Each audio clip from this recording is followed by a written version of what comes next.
And we welcome you into the Spotlight. Thanks so much for joining us. I'm Drew Brent. If you're in the market to buy or sell your home, give us a call today, 479-968-5668, or cruise on over to russellvilleliving.com. We have been focusing on local musicians over the last couple of years of the Spotlight. Today is no different. One of my favorite people on earth, Bluebird, Caitlin Pyle, is on the show. Hi, Hello. Caitlin. Hello. You were supposed to be on here like 2 or 3 different times. Yes. And some stuff happened. Snow, ice. And now Life. Life, snow, ice, that kind of thing. Let's talk about life for a minute. Yeah. You haven't really had any major thing happen in the last month or two, have you? I mean, unless you just count getting engaged, I don't know. Well, congratulations. Thank you very much. How talk about your brain space a little bit. Where are you right now?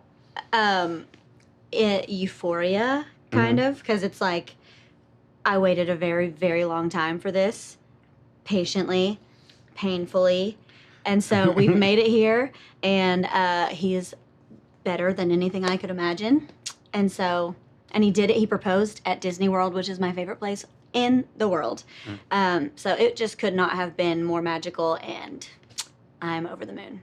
Over the moon. Over the moon. And you've got so many great things happening in your life. You played Foodstock this year, Yes. which was great. Yeah. I was there for that. And you have a new album coming out, which you Yes. can't talk a lot about, Yeah. but we're going to talk about it some. Yes. And that's the thing I'm most excited about. First of all, let's go back to Foodstock for a minute. Okay.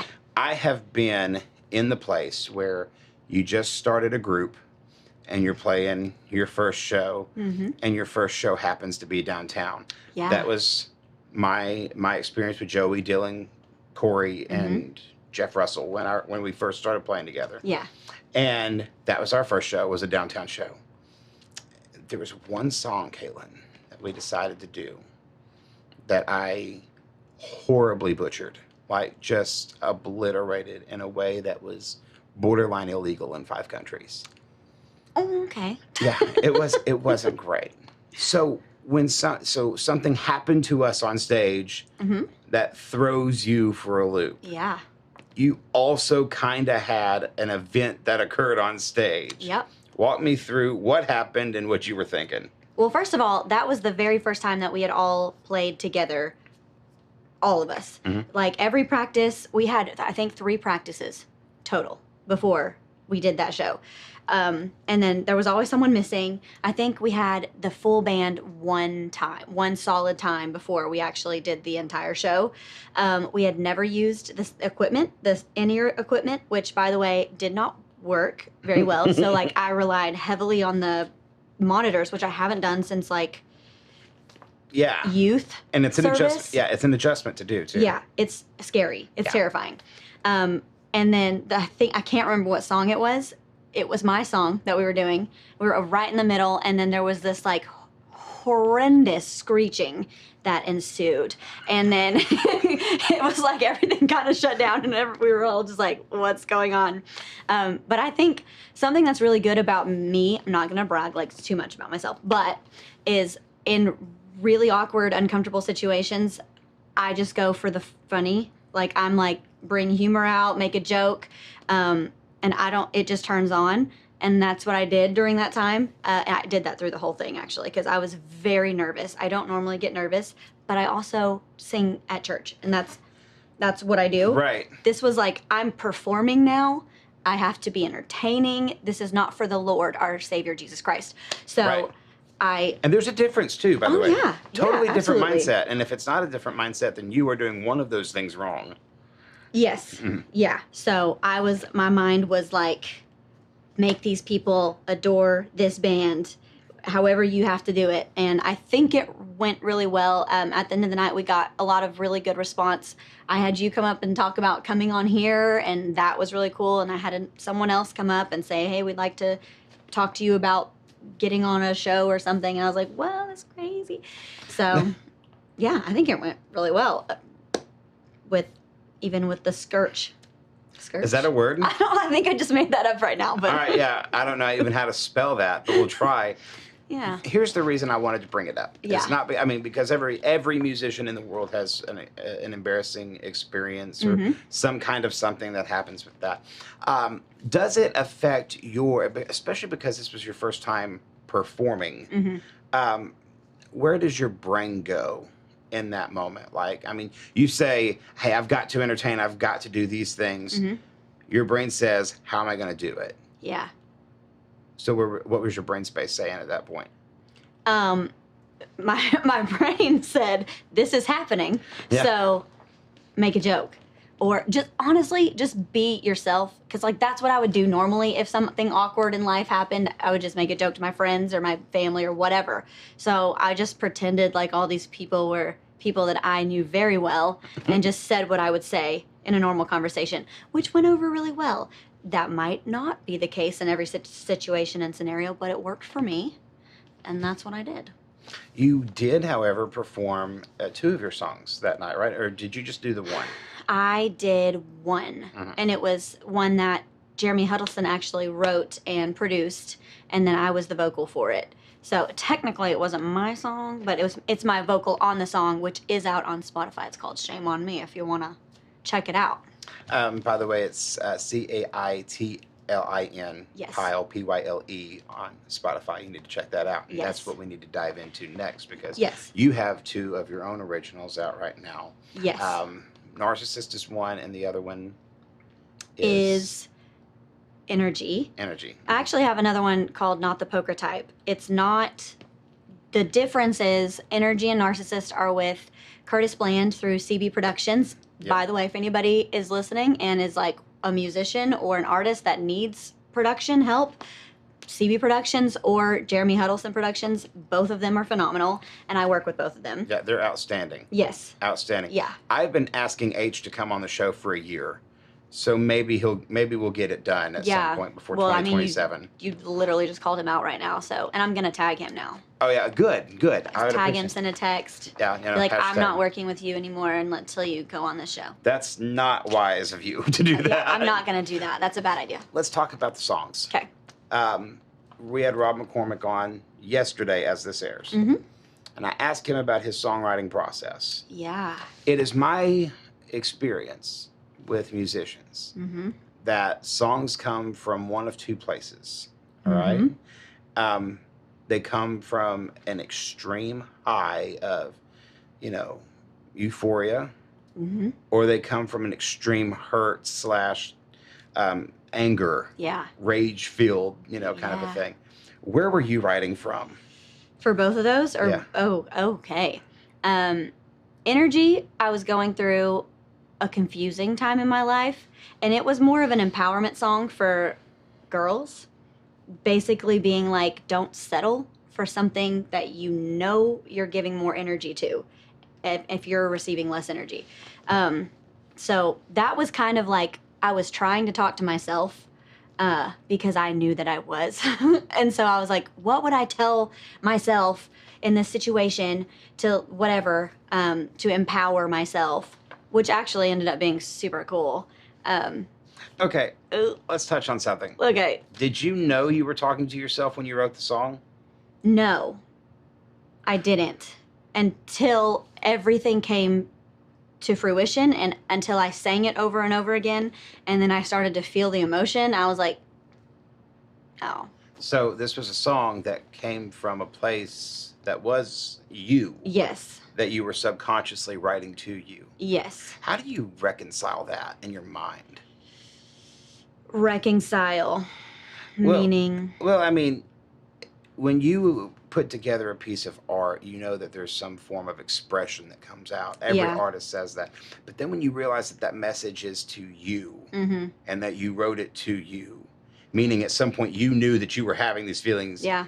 Like, what does that bring out in you? You're like, oh man, how did this happen? That song in particular made me proud that I was able to write it and then realize that I was writing it to myself because of the words that it says. They were encouraging. They weren't like angry or whatever. It was genuinely about getting yourself to a better and higher level. and writing that in a place of despair and then looking back and being like, oh, I was talking to myself, it actually helped me further along in the healing process to listen to that and be like, oh, well, I mean, good on me. Right, pat on the back. Yeah. The other song that I wanted to talk about. That's a different story. That expression right there pretty much told it. Yeah. The song's Narcissist. It's a song that's on 2 of my playlists on Spotify right now, by the way. Oh, what are they called? One is like a work chill kind of a thing, you know, so Okay. if I'm just trying to set a vibe. The other one is if I'm really angry. Oh, love that. I love that. I have an anger playlist Yeah, that I have to work through. It's totally healthy, all right? It's totally healthy. Yes. Where did that song come from? And don't necessarily be specific. Are you? Okay, I'm just kidding. I really don't want to be specific about it. Well, I mean, the song title kind of gives that away. That came from a place of anger. Yeah. And a realization, because I firmly believe that when you're in something involved in a narcissist relationship, whether it's work, home, relationship, you don't know it until you get out of it, and then you can look back and be like, this is the definition of a narcissist. This is exactly what I just walked through. So I think I was angry at the person and situation, but I was also angry at myself because I never saw myself as a person that would succumb to a situation like that, because I am very strong-willed and independent and whatever. But by the way, anybody can be manipulated. So that song was kind of a work through process of realizing what I went through, what it was, and then just speaking on it. There's an old saying that if you put a frog in a pot of water and you slowly turn up the heat, the frog will stay there until the water's boiling because they have no idea of what's happening around them. But if you throw a frog in a vat of boiling water, they're going to jump out immediately, kind of a thing. Yep. I say that to say this. You said, I was angry at this person. That's why I wrote the song. And I was angry at me. Who were you angrier at? Oh. After the fact? Yeah. Realizing it all? I was angry at myself. Because, like, that person is who that person is. I have no control over what they do, and I will never have any control over what they do, but I do have control over myself. And I give myself grace now because I know all the signs, I know what it looks like, and I now have a very passionate side of me that wants to speak out and help people that are in situations like that, because now I can see from a different perspective. And the problem also is people that have never been in a narcissistic relationship speaking to people who are in one currently. Right. There's a massive disconnect because you have no idea the turmoil that's happening. And also, they can't see it. So you can't talk to somebody and be like, you can't shake them out of it. It's going to be something that they have to come out of themselves. Was the art and the music that you started to make, was it a result of a lot of this emotion finally coming out and just needing to express? Or has this been something that you've always wanted to do? Oh, I've always wanted to make music. But the last year and a half was the catalyst for pursuing it. I needed something to be really passionate about to get my creative juices flowing.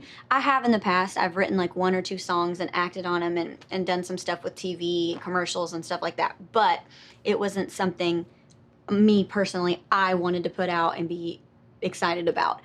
This whole situation, I had every kind of emotion running through my body pretty much all at once in the span of like 4 months. So all I was doing was writing because that's how I healed. And that's what this album is for me.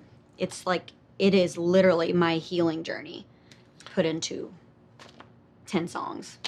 We were talking to Caitlin Pyle. You can find her on Spotify right now. CAITLIN PYLE on Spotify. You need to make sure you're streaming her music. Stream Ryan Harmon's music. He's on tomorrow. Stream Rob McCormick's music. If they're here locally, just turn it on your computer. If you're not going to be in the office for a weekend, just let it stream all weekend. I have done that just so that some of our local people can get royalties. I've 100% done it. Yeah, it's a workaround. I don't care. We're going to make sure that happens. So make sure to subscribe right now. Where else can we find you? Apple Music, Amazon, iTunes, literally anywhere that has streaming or somewhere you can purchase it, I'm there. YouTube, all of it. Next question. Yes. The last time you were here with Brooke, your Yes. sister, and y'all had just gone viral on TikTok. That video, by the way, now up to 43 million views. Yeah.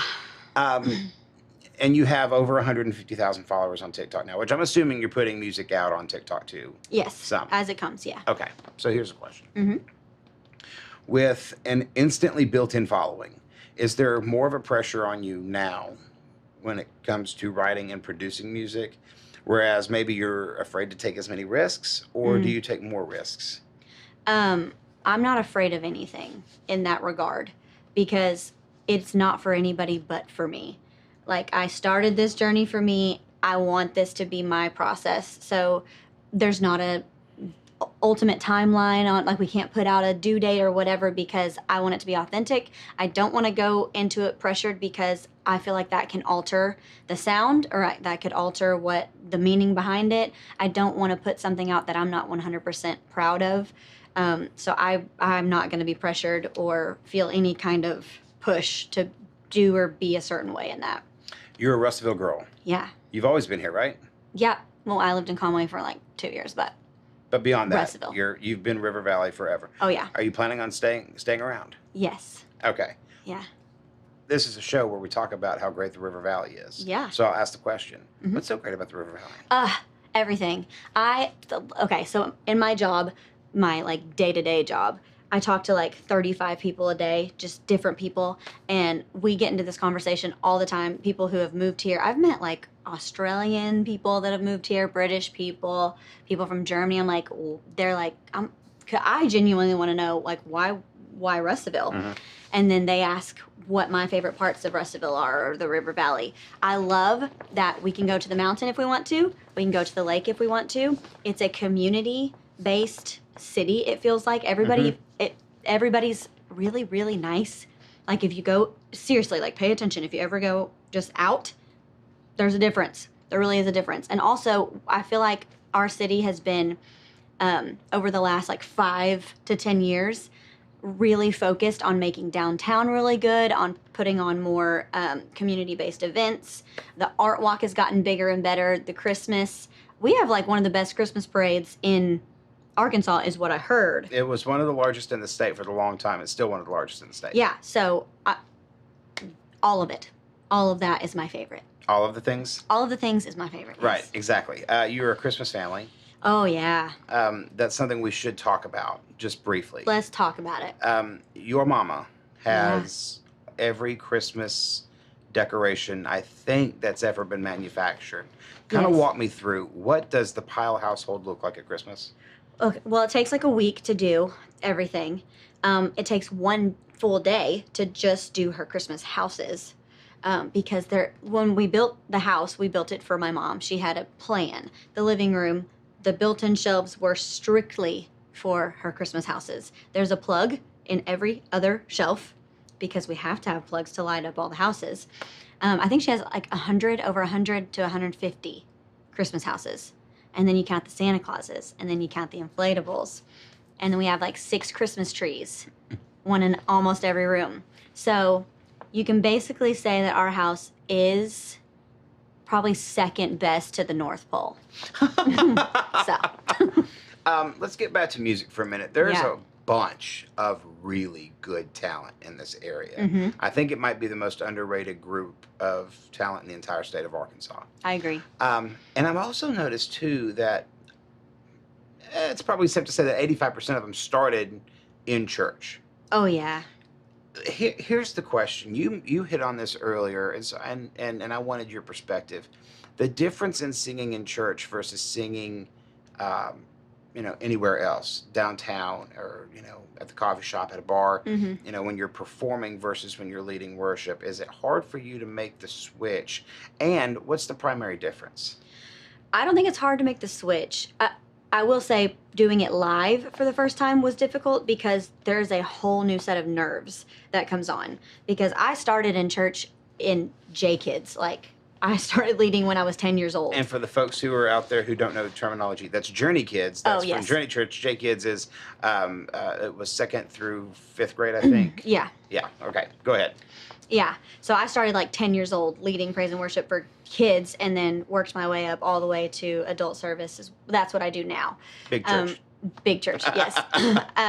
So I was never nervous. Like, I started with my peers and then just worked all the way up in that. And also, it's different because I'm not doing it for me. I'm not doing it for the people. I'm doing it because I was given this gift, and I told God, as long as I have this gift, I will use it for your service. And that's a way I could do that. So that is a genuine reverence and worship, and that's my sole purpose there. Whereas doing it, recording, doing it live, like, that's something I get to use my gift to make other people happy and make me happy. So it's different in that way. I'm still trying to bring honor to God through that, maybe in a different way, because I'm not singing to him, but I'm still trying to use those connections in ways that can benefit. Lauren Daigle. Yes. Wonderful artist. Mm-hmm. Got some flack a few years ago because one of her songs crossed over. Mm-hmm. And the question was, you sang in church all this time, and now you're singing mainstream music. Can you really be who you say you are if you cross over? Is there any kind of conflict with you in that? I think there's always something in the back of your head. It's another level because I'm a pastor's kid, and so there's like Right. there's another. I don't want to be. I don't ever want to cause question in somebody else's life because of something I'm doing. But at the same time, like, for her, I don't think what she did or having that crossover did anything negative for the kingdom of God, because that's what we're called to do. like Jesus didn't hang out with the pastors. Like, he was hanging out. He actually didn't really like them very much. Yeah. I heard he flipped their tables and stuff. But he hung out with the people at the bar. He did, and that's something that I love to do.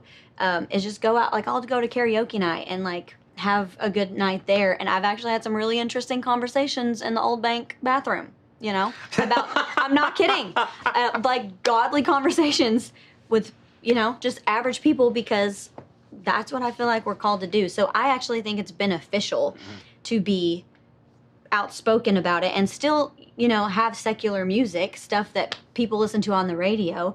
That doesn't mean my heart's not in the right place. Are you still finding your voice? Two ways I mean that. Yeah. Are you still finding your voice from the way that you sing and from the way that you write? Ooh. The way that I sing, I think I've pretty much figured that out.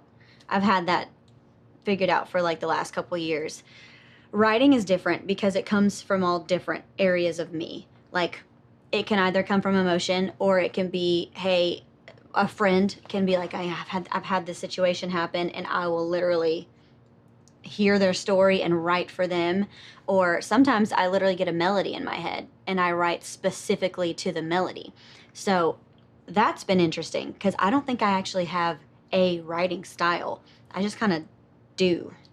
So that leads me to another question. Rob and I had a conversation about this yesterday that is fascinating to me. He just put out a new album. Quick plug for Adventures of Indie Boy. You need to go buy a copy and then stream it on Spotify. The Adventures of Indie Boy is something completely different he's never tried before. And he said it came from a different side of him, almost like a different personality. And from what he understands about himself as an artist, there's maybe 3, 4, 5 different artists within one artist. Yes. Could you say that that's true of you too? I think that's true of every artist. If they really wanted to explore that side, I think you should challenge yourself all the time as any kind of creator, art, writing, musical, whatever. I think you should challenge yourself. The album that we're actually doing, I can talk a little bit about it. It'll be called In My Feelings, because that's basically what it is. We chose to creatively, Curtis and I, his main genre is like rock, slash country. Like, he's really, really great. He's a phenomenal guitarist. I'm R&B pop. We came together, and I was like, I have a lot going on inside of me. I think we should really try to do one song from as many genres as we can for this album. So, like, we have rock, country, like a Billie Eilish, Narcissist is like Billie Eilish creepy vibes. Yeah. We have Energy is like R&B style. There's a little bit of rap in there. I'm not even gonna lie. It's crazy. And I think that's necessary because that helps you find your style and your voice and what you sound good doing, what you're comfortable doing. Like, how do you really know if you don't explore that? So is it safe to say that you're still kind of new at finding yourself as an artist? Well, yeah, I would definitely think that because this is my first project as Caitlin. Like, I do things for other people, but this is my project. So I think this is a really cool exploratory time for me where I can genuinely sit down and be like, this is what I'm really good at. This is my lane that I'll probably stick to. But I mean, I don't know that I'll ever really stick to a lane. That's not my style, but I've never known you to stick to one lane. You're gonna drive in 6 lanes. Yeah. And you're gonna drive fast when you do it. Yeah. Yeah. I think R&B and pop though is like that's like easiest for me. But easy is not always necessarily fun, so. Well, that's true. That is absolutely true. If you have to sum up the experience in a sentence of writing of putting this album together, can you sum it up? Oh, healing. Like, one word, healing. This is what got me through heartbreak, like genuine heartbreak. I've never been to the point of like sobbing in the floor before, but that's where I was. And like, genuinely, music and God. That's what got me through. Writing this album got me through. And I think like once it comes to completion and it's out, it'll just be like a sigh of like, that was a part of my life and I'm okay with where it is now. And I'm okay with how it went down because I am who I am now because of it. So healing and like just genuinely being proud of how far I've come. That is a good place to wrap up. We need to follow you on Spotify. How do we do it? Oh, you just search Caitlin Pyle, Caitlin Pyle, and it'll pull me up. I got this really cool picture of me. It's like it's like blue and purple. And YouTube, iTunes, whatever. And there's like I think 6 or 7 songs that are tied to different projects, but the ones that I have written that are solely me is Energy, Narcissist, and Not the Poker Type, which we didn't talk about at all, but you should definitely check it out because it's super cool. What's that about? I haven't heard that one. I thought poker was pretty cool one time, and I was like, in poker, you try to lie. Like, that's the goal. You don't want people to know when you're bluffing. So I took that, and I wrote about how I'm not the poker type. I'm not the type to lie to your face. That kind of thing. And the entire song is a motif using poker. But really being like, I'm not the one, you know? You said before I hit record that you were going to do this with a little less sass. Okay, well... I don't think that was true. I'm comfortable with you. If it was anybody else, I would be like this. Right. Well, we've known each not. other for a long time. Yeah. You know, there's stories Long you time. could tell on me, and I don't want you to do that. So. You sure? Yeah, pretty Okay. sure. All right. I'll hold them in. I have a show now. I have to try to keep it. So, I mean, I would be respectful. I try to appreciate. I appreciate Okay. that. So I'm going to respectfully tell all of the people out here, you need to follow my friend Caitlin Pyle. Spotify, Google Play, Amazon, iTunes, YouTube. The album will be out soon. When we find out, you'll find out. Bluebird, Thanks for coming on. Thanks for having me. All right. Thanks so much, Caitlin Pyle, and thank you for joining us today on Spotlight. Remember, if you're in the market to buy or sell your home, you should call us right now. Don't waste any time. Do it right now. 479-968-5668. Cruise on over to russellvilleliving.com. We will see you right back here tomorrow.